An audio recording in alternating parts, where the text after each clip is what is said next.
Hi everyone, my name is Olivia Graham, and today I'm going to talk about how enteroendocrine cells, or EEC cells, help the gut work. These are tiny but powerful cells that live in your intestines, and they play a huge role in digestion, appetite, and how your body responds to food.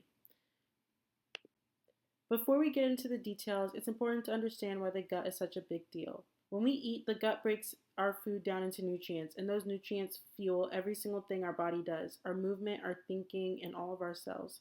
Millions of people worldwide struggle with gut problems like inflammatory bowel disease or conditions related to weight gain.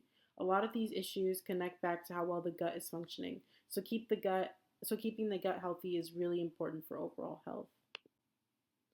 Well, inside the lining of the intestine, there's a small group of special cells called enteroendocrine cells. Even though they make up only about 1% of the gut lining, they are incredibly important. EECs act like nutrient sensors. When food enters the intestine, these cells detect what kinds of nutrients are there.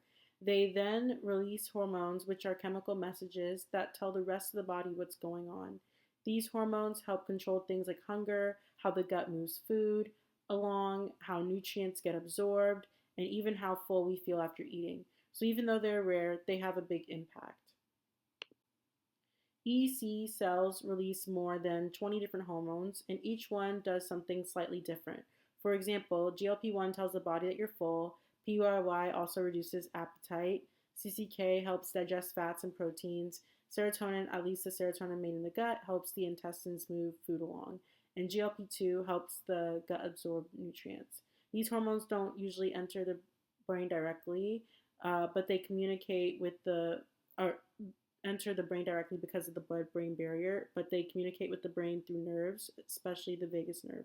This is part of the gut-brain axis, which is how the gut and brain talk to each other. So why EECs matter? So why does all of this matter? Well, without enough EECs, the intestine has a lot of trouble working normally. The gut may have difficulty absorbing nutrients. The intestine may act like the body is fasting, so like almost like as if you have not eaten any food at all, even when you're eating normally. Some hormones drop, which affects how the gut moves and processes food, as we saw with the hormones earlier. And because the gut and brain communicate closely, missing EEC signals can disrupt normal gut brain communication, which affects things like fullness, nausea, and gut comfort. People who don't have these cells can also develop diarrhea or nutrient deficiencies because the gut isn't sensing or responding to food the way it should. So let's talk about the big picture, why EECs matter for human health. Um, Enteroendocrine cells are important because they connect what we eat to how our body responds.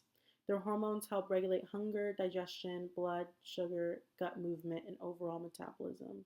They're also important in many major diseases like type 2 diabetes, inflammatory bowel disease, and obesity.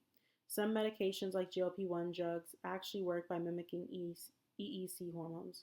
So, learning more about these cells could help us develop new treatments for gut disorders, metabolic diseases, and other conditions. Even though they're tiny, they play a huge role in keeping our bodies running smoothly. Thank you so much for listening. I hope this helped you understand how these small but powerful cells help keep the gut and the whole body functioning properly.